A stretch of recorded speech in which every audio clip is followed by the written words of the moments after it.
Okay, so let's unpack this one. We're diving into a film review today, one that mixes, childhood detective games with some pretty stark realities. Yeah, 1980s Dublin specifically. It sounds like a fascinating blend. It does. And our source for this deep dive, it's a review of the film Spilt Milk. That's right, yeah, from the Yes. Glasgow Film Festival. It's quite detailed, gives us a really good insight into how the reviewer saw it. Right. And our mission essentially is to sort of pull out the key insights from that review. The characters, the setting, the themes. Mm-hmm. So you can get a proper feel for the film and maybe why it struck a chord with the reviewer. Exactly. Yeah. So the core idea, as the review lays it out, it's 1984. Yeah, 1984, set on a Dublin housing estate. And it's all centered on this young kid, Bobby O'Brien. Bobby, Mhm. played by Cillian Sullivan, and he's a big fan of Kojak, the TV detective. Totally idolizes him. The reviewer even mentions he's got the lollipops and everything. Okay, classic. And, well, inspired by Kojak, Bobby decides he's going to use those detective skills to investigate something much closer to home. Which The is? disappearance of his own older brother, Oisin. Wow, okay, so that's a heavy starting point. And the setting, 1984 Dublin, the review really emphasizes that, right? Oh, absolutely. It paints a picture of a city deep in recession. So not just a backdrop, but something that really affects life on the estate. Exactly. The review stresses that work was scarce, which led to tension, short fuses, that sort of thing. You can almost picture it from the description of the look, can't you? The reviewer mentions the colors like browns, beiges, oranges. Yeah, burnt oranges, burgundies, mustard yellow, grays. It sounds visually quite drab or worn down, maybe. Definitely gives that impression. And it wasn't just the look, was it? The review talks about the harsh realities there. Yeah, things like drug dealers, broken toys everywhere, a sense of, well, broken spirits. Homes filled with arguments, police sirens constantly, screaming kids. It sounds pretty intense. Grim. But what's interesting is the reviewer also picks up on this thread of nostalgia running through it all. Right. They point out these little details like sweets in stripy paper bags, remember those? Oh, yeah.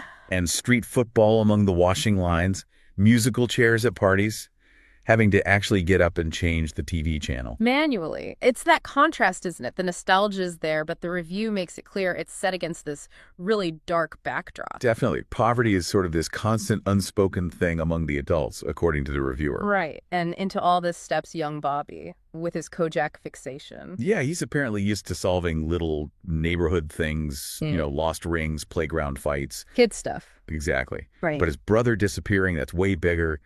The adults are obviously worried, talking in hushed tones. And this is where his friend Nell comes in, played by Naeuse Kelly. Yes.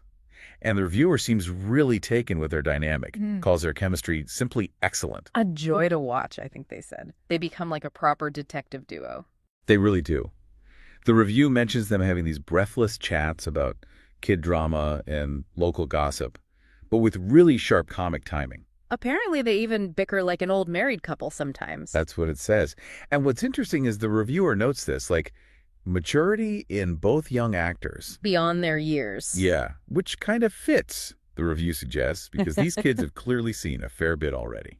Nell sounds like quite the character. The review calls her extremely sassy. Definitely. Not afraid to use her elbows, apparently, and also quite practical, pocketing spare food and milk when she can.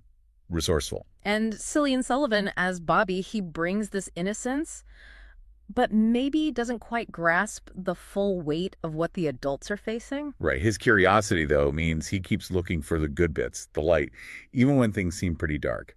That's what the reviewer points out. But investigating his brother's disappearance, that must lead to some tough discoveries for him. Oh, for sure. The review suggests he starts learning, maybe for the first time, that the truth isn't always simple or easy. It can be painful. That sounds like a heck of an emotional arc for such a young character. It does. And the reviewer actually praises the filmmakers for trusting these young actors with such a complex script, basically carrying the film. But it sounds like they absolutely deliver. Sullivan and Kelly are described as talented and really engaging. Totally. They earn that trust, according to the review. And the adult cast gets mentioned too. Lawrence O'Forain and Danielle Galligan as the parents. Yes, John and Mira.